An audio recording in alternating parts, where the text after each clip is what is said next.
गांव के लोग, बाहर के लोग यही कहते थे कि एक गांव की लड़की है जो आज डलाईपुरवा गांव से आज जापान तक पहुंच पाई है। मेरा नाम पूजा है। मैं उत्तर प्रदेश के बाराबंकी जिले के डलाईपुरवा गांव में रहने वाली हूं। सर, मैंने भूसा धूल पृथक्करण यंत्र बनाया था। हमारा छप्पर नुमा घर है। छोटी सी जो डिब्बी जलाई जाती है, हम उससे जलाकर पहले पढ़ते थे हम। अब वो छोटी सी जो बैटरी आती है, बल्ब जलाकर, अब उससे अब सब लोग पढ़ते हैं। से मैम अभी तो पेटेंट हो रहा है। अब ये वहाँ से जब बन के आएगा तो जो हमारे मतलब गांव में ट्रैक्टर चलते हैं, थ्रेशर चलता है, उससे जो हमारे वातावरण में धूल उड़ती थी, उससे धूल नहीं उड़ेगी। जो हम लोगों को धूल प्रदूषित करती थी, जिससे खांसी आने लगती थी, सांस लेने में दिक्कत होती थी, उस सब बीमारियों को हमारा वो जो मॉडल मैंने भूसा धूल पृथक्करण यंत्र बनाया, उससे सब कुछ हटा दिया जाएगा।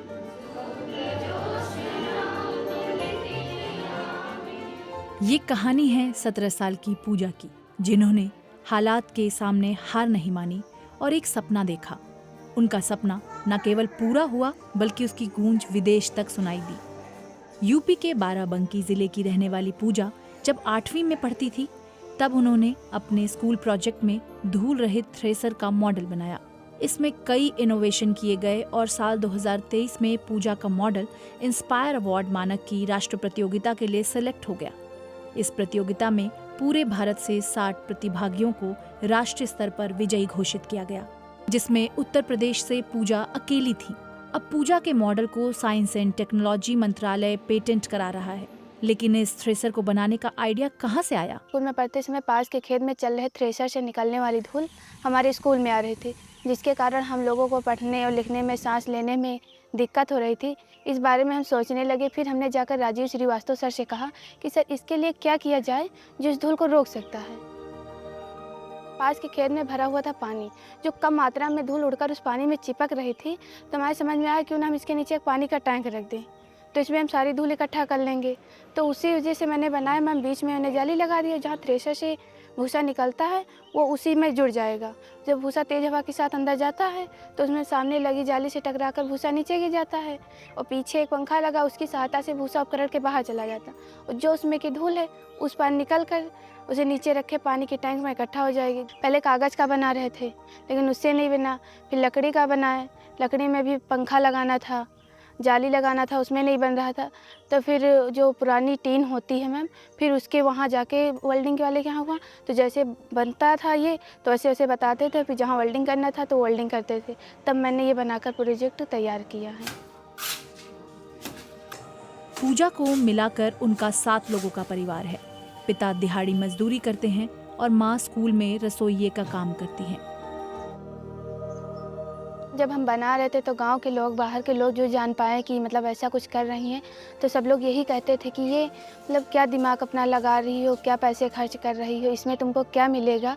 लेकिन मैम, उन लोगों की बात मैंने सुनी नहीं। हम तो यही नहीं सोचे थे कि हम यहाँ गांव से बाराबंकी तक जाएंगे। बस इतना सफदरगंज पढ़ने जाते थे, वह यही सोचते थे। सफदरगंज के आगे कहीं हम जाने को भी नहीं सोचे थे। मम्मी पापा हमारे यही बोलते हैं, कम है तो क्या हुआ, नहीं खाएंगे, 2 दिन नहीं खाएंगे, 4 दिन नहीं खाएंगे। मम्मी पापा रोने भी लगते हैं कि पढ़ लो, पढ़ने से सब कुछ है, नहीं पढ़ोगी तो कुछ भी नहीं है। पूजा के इस मॉडल को बनाने में उनके टीचर की भूमिका अहम रही है। बच्चे से पूछा जाता है कि आप अपने आसपास कुछ ऐसे परिवेश में कोई ऐसी चीज़ देखिए, अपनी कोई समस्या ढूंढिए। 300 शब्दों में लिखना होता है और ऑडियो वीडियो बना करके भेजना होता है। यदि कोई प्रोजेक्ट बन भी गया है, प्रोटोटाइप, तो उसको भी बना के हम डिस्प्ले, उनको फोटो वगैरह भेज सकते हैं। और उसके लिए उनके साथ एक मार्गदर्शक टीचर लगता है, और पूजा के साथ मैं गाइड टीचर के रूप में जुड़ा, और मुझे खुशी है कि मैं गाइड टीचर के रूप में रहा और उसके इतनी दूर तक मैं ले जा पाया।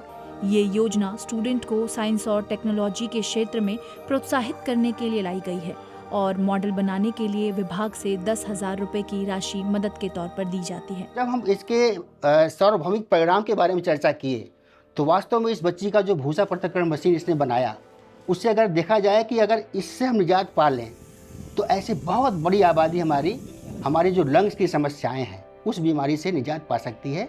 इसी पर अभी भी काम हो रहा है। साल 2006 में इंस्पायर अवार्ड मानक योजना की शुरुआत हुई।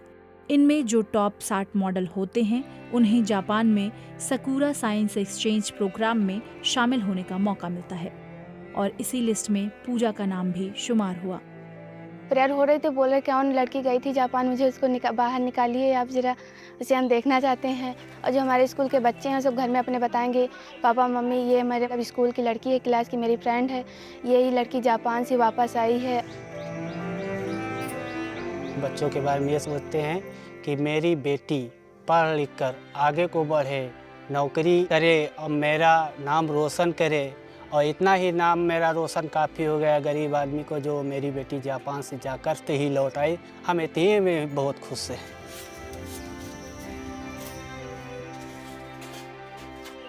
कि हम नहीं पढ़ पाए अपने मायके में, वहाँ भी बहुत गरीब थे, तो हम यही सोच रहे हैं कि अपने पैरन पर पढ़ लिख के खड़ी जाए। जितनी मजबूरी हमें झेलना पड़ा, हमारे बच्चों को न झेलना पड़े। ये एक रोटी सुकून से खाएं, बस हमें खुशी है बहुत ज़्यादा, हमारी तो बीत रही है।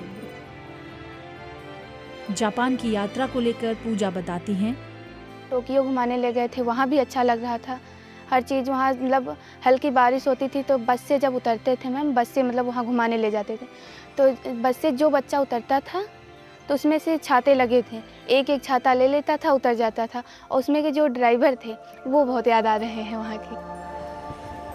अभी तो हम मतलब यही सोच रहे हैं कि इंटर के बाद कोई ऐसा व्यवसाय कर ले कि जिससे हमारे घर का खर्चा भी चलता रहे, हम अपनी पढ़ाई भी करती रहें। छोटे भाई हैं, पापा अकेले करते रहते हैं, तो इसमें थोड़ा बहुत नहीं तो 1500 का तो हम भी मदद कर सके। यही सोचते कि कुछ हम बड़ा बन जाएं कि जिससे मतलब गांव के लोग जो हंसने वाले हैं, जो हर तरह की बातें हम लोगों को कहते रहते, उनको हम कुछ दिखा सकें। ऐसा कुछ मुझको बनना है।